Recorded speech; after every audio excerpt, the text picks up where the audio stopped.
lillahi wa inna ilayhi raji'un. Ganun. So itong anim na bagay na ito, anim na pananampalataya, dapat malakas ito sa puso ng ganda ng ano, mashallah. Tapos nagtanong ulit kasi sa Saudi, oh. Tama. Ganda ng Tanong ulit ang kalsada. nagtanong. Kay Propeta Muhammad SAW, sabi niya, bini anil ihsan. Sabihin ko sa akin ano yung ihsan, yung pagpapabuti ng bagong gawain. Sabi ng Propeta Muhammad SAW, sabi niya, an ta'budallaha, pag ikaw ay madaling puntahan. sumasamba kay Allah subhanahu wa ta'ala, ka'annaka taraha. Yaong para mo siyang nakikita. Para mo siyang nakikita. Fa'illam takun tarahu, kung hindi mo siya makita, talagang hindi natin nakikita niya. Sumunod ng Allah subhanahu wa ta'ala dahil He is beyond comprehension, beyond ang laki ng part the reach nila. of our sight. Ang Allah subhanahu wa ta'ala.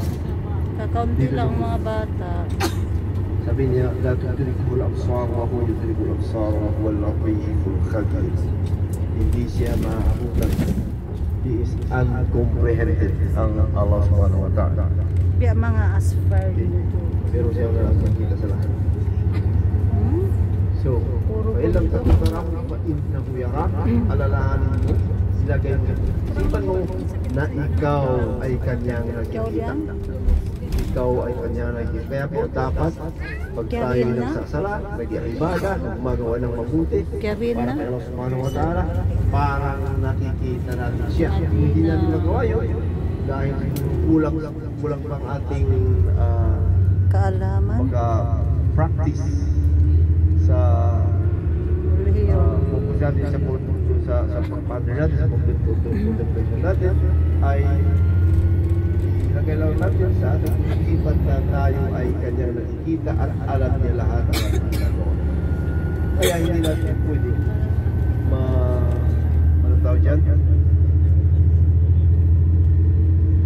Yung parang tao na gagawa ka ng parang nakuhin, ilaw na mila.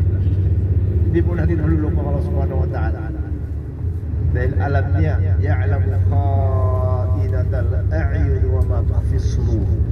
Alam niya yung ibang ang ganda nun, oh. Sa taas, oh.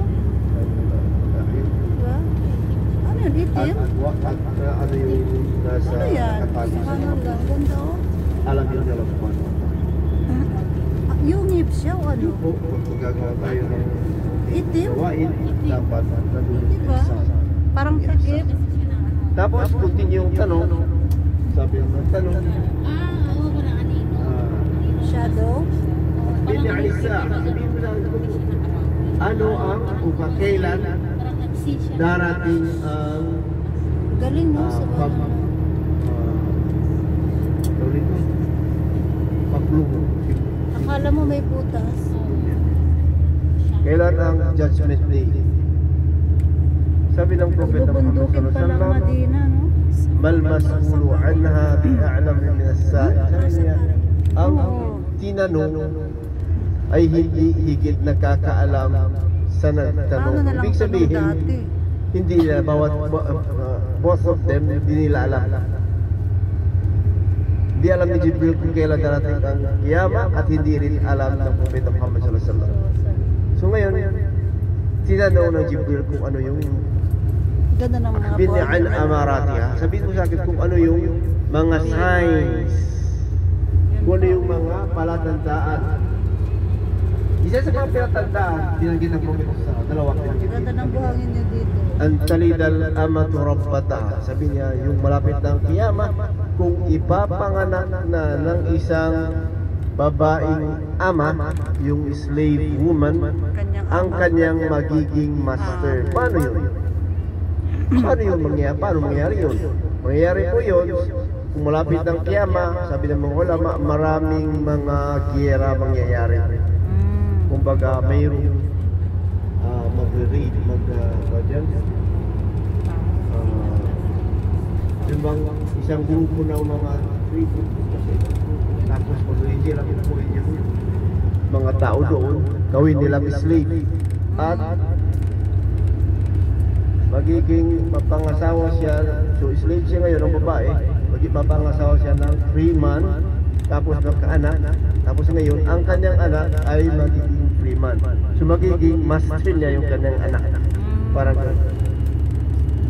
At pangalawang signs ng qiyamah, sabi ng Propeta Muhammad sallallahu alaihi wasallam, wa an tara al-hufat al-urat al-alata ru'a asya'i yatatawaluna fil bulad. Ito yung nakikita natin ngayon, mga kapatid. Nakikita natin ngayon. Tingnan mo yung sign ng sinabi ng Allah.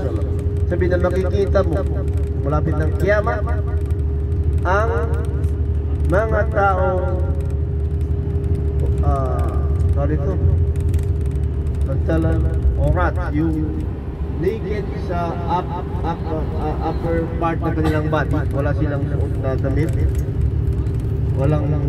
walang shirt kumbaga, siyempre may ano naman nagtala orat hufat, at walang sinelas, walang sapatos, walang sandal, alata, at puro mga pulubi, puro mga pool. Tapos ru'a asya, ang kanilang trabaho ay papastol lamang. Pero ngayon sila ay nagkukumpit sa pagpapataas ng mga gusali. Ngayon tingnan natin kung sino ang pinakamataas, ang pinakamataas na gusali sa buong mundo. Diba sa UAE? Sino ang mga nagpatayo dyan? Yung mga Al-Zaid, diba? Yung mga emir ng UAE ngayon, ang original nila, mga kapatid, ay ganun. Puro mga Bedouins.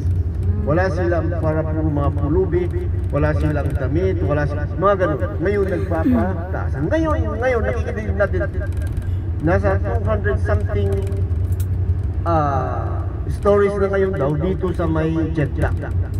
Kung saan mas mataas. Kung saan ang proposed is 1,000 meters, meaning 1 kilometers, yung pinakamataas sa lahat. Ganun din itong mga Al Saud, ang kanilang origin is ganun po. Ganun po, mga kapatid. Itong Al Saud ay, kung hindi mo nakakalimutan, ang kanilang original is Al-Inas. Al-Inas. Pero hindi lagi namin ang Al-Inas. Isa sa mga Bedouin na kilala dito sa Saudi Arabia. Mayroong Al-Thaqil. Al-Thaqil ay sila itong mga dating naghahari dito before ng Saudi Arabia, pero natalo since ayaw nilang mag-suportahan ng mga yung mga Europeans, so hindi sila sumunod. Ngayon ang tinulungan ng European para makapaghari itong mga Al-Inas, ngayon sila na ang naghahari. So ito yung origin nila na nakikita natin. Nagpapataas, may petisyon sa pagpapataas ng mga gusali. Ang pinakamataas ngayon kita natin ay ang sa UAE, ang Burj Khalifa o Burj Khalifa. Ayun ba yung magiging pinakamataas nandito sa Jeddah, Saudi Arabia. So ito po nakikita natin. Ngayon, mga kapatid, sa hadith na to, sorry, ito muna natin. Pagkatapos pala noon, umalis na yung nagtanong.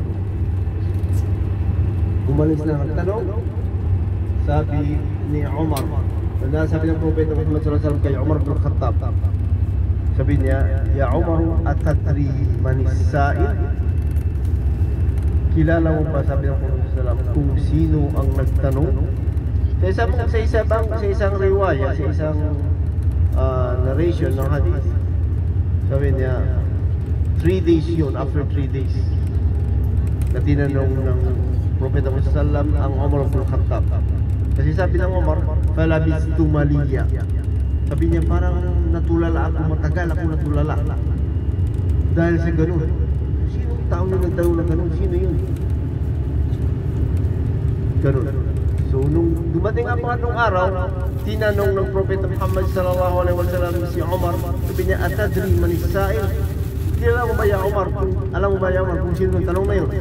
Sabi ng Umar bin Khattab, bilang respeto ko Propeta sallallahu, sabi niya, "Allahu wa rasuluhu a'lam." Allah subhanahu wa ta'ala sa ating kanyang benta kung nakakaalam. Sabi ng Propeta sallallahu, "Fa innahu Jibril." Katotohanan ang nagtatanong na yun ay si Jibril alayhi salam, atakum yu'allimukum dinakum. Dumating siya sa inyo para ituro sa inyo kung ano ang inyong relihiyon. Allah. Ngayon po, ang tinuro ng Jibril